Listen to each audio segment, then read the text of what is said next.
প্রিয় দেশবাসী, আপনারা নেতৃত্ব দিতে চান, আপনাদেরকে জনগণের মধ্যে যেতে হবে। মেজর জিয়াউর রহমানের জন্ম 1936 সালের 29শে জানুয়ারি বগুড়া জেলার গাবতলী উপজেলার বাগবাড়ি গ্রামে। তার পিতার নাম ছিল মনসুর রহমান, মায়ের নাম ছিল জাহানারা খাতুন রানী। 5 ভাইয়ের মধ্যে জিয়াউর রহমান দ্বিতীয়। তার বাবা কলকাতা শহরের এক দপ্তরে রসায়নবিদ হিসেবে কর্মরত ছিলেন। তার শৈশবে কিছুকাল গ্রামে, কিছুকাল কলকাতা শহরে অতিবাহিত হয়। পাক ভারত ভাগ হয়ে যাওয়ার পর তার বাবা পশ্চিম পাকিস্তানের করাচি শহরে বদলি হয়ে গেলে জিয়াউর রহমান কলকাতা হেয়ার স্কুল ত্যাগ করেন এবং ভর্তি হন করাচি একাডেমি স্কুলে। 1952 সালে করাচি একাডেমি স্কুল থেকে মাধ্যমিক পাশ করেন। 1953 সালে করাচিতে ডিজে কলেজে ভর্তি হন। 1955 সালে সামরিক বাহিনীতে যোগদান করেন। করাচিতে 2 বছর চাকরি করার পর 1957 সালে তিনি ইস্ট বেঙ্গল রেজিমেন্টে বদলি হয়ে পূর্ব পাকিস্তানে আসেন। এই সময় 1967 সালে পূর্ব পাকিস্তানের দিনাজপুর শহরের বালিকা খালেদা খানমের সাথে জিয়াউর রহমান বিবাহ বন্ধনে আবদ্ধ হন। বিয়ের কয়েক বছর পর 1966 সালে খালেদা জিয়া দিনাজপুর থেকে করাচি স্বামীর কাছে চলে যান।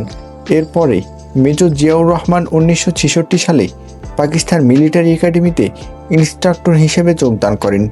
একই সময় কোয়েটা কমান্ড অ্যান্ড স্টাফ কলেজে উচ্চতর প্রশিক্ষণ নেন।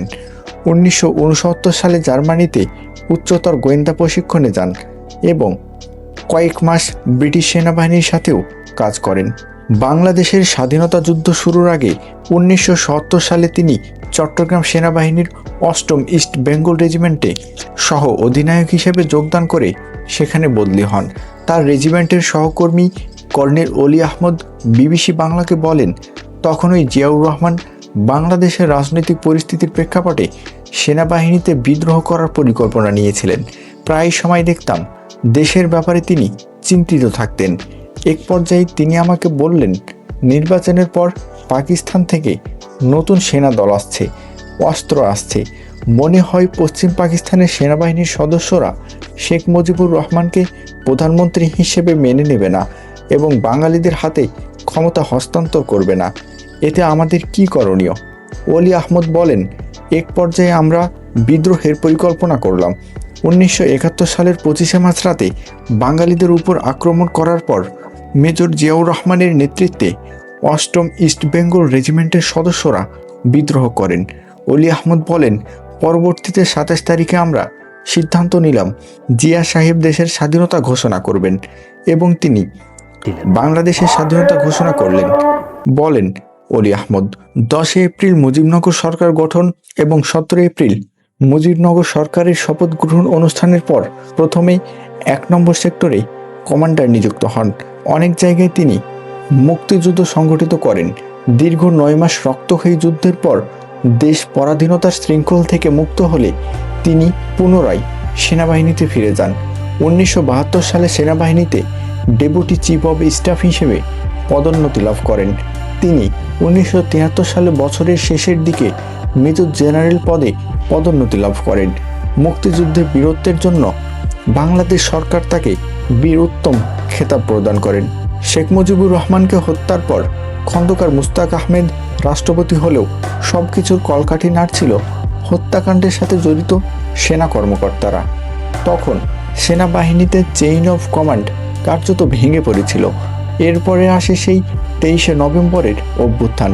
এই অভ্যুত্থানের মাধ্যমে রাষ্ট্রপতি খন্দকার মুশতাক আহমেদকে ক্ষমতাচ্যুত করা হয় এবং বন্দী করা হয় মেজর জেনারেল জিয়াউর রহমানকে। খালেদ মোশাররফের এই অভ্যুত্থান স্থায়ী হয়েছিল মাত্র 4 দিন। 7 নভেম্বর 1975 সালে পাল্টা আরেকটা অভ্যুত্থানে নিহত হন খালেদ মোশাররফ সহ আরও কয়েকজন সেনা কর্মকর্তারা। সেই অভ্যুত্থানের মাধ্যমে জিয়াউর রহমানকে মুক্ত করেন সৈনিকরা। এরপরে ক্ষমতার কেন্দ্রে চলে আসেন মেজর জিয়াউর রহমান। 1976 সালে 19শে নভেম্বর রাষ্ট্রপতি সাইমকে সরিয়ে জিয়াউর রহমান নিজে প্রধান সামরিক আইন প্রশাসকের দায়িত্ব নিয়ে নেন।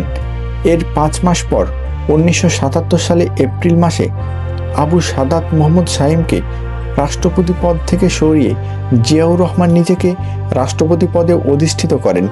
রাষ্ট্রপতি হওয়ার 1.5 বছরের মাথায় বাংলাদেশ জাতীয়তাবাদী দল বিএনপি প্রতিষ্ঠিত করেন। জিয়াউর রহমান 1976 সালের 8ই মার্চ মহিলা পুলিশ গঠন করেন। তিনি 1976 সালে গ্রাম প্রতিরক্ষা বাহিনীও গঠন করেন।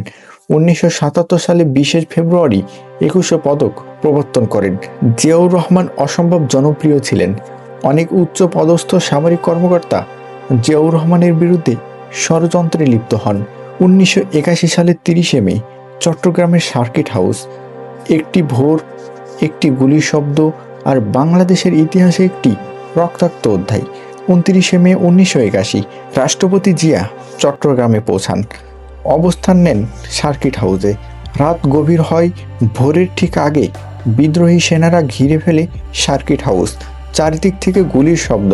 রাষ্ট্রপতি জিয়াউর রহমান এবং তার নিরাপত্তারক্ষীরা এক পর্যায়ে গুলিবিদ্ধ হন, একজন রাষ্ট্রপতি নিজের দেশের সেনাদের হাতেই। সরকারি ভাষ্য বলছে এটা ছিল একটি ব্যর্থ সামরিক অভ্যুত্থান। নেতৃত্বে ছিলেন মেজর জেনারেল আবুল মঞ্জুর।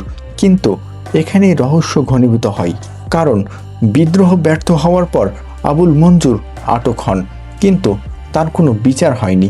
তিনি নিহত হন বিচার বহির্ভূতভাবে। ফলে অনেকের প্রশ্ন উত্তর তার সাথেই চিরতরে চাপা পড়ে যায়। পরবর্তীতে একাধিক সেনা কর্মকর্তার বিরুদ্ধে মামলা হয়। পরবর্তীতে প্রমাণিত হয় এ হত্যাকাণ্ডে সেনাবাহিনীর কিছু সদস্য সরাসরি জড়িত ছিল। কয়েকজনের মৃত্যুদণ্ড, কয়েকজনের কারাদণ্ড দেওয়া হয়।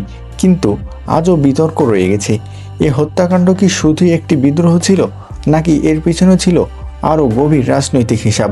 মেজর জিয়াউর রহমানের মৃত্যু বাংলাদেশকে বদলে দিয়েছে। একজন রাষ্ট্রপতির মৃত্যু নয়, এটি ছিল একটি দিক পরিবর্তনের মুহূর্ত।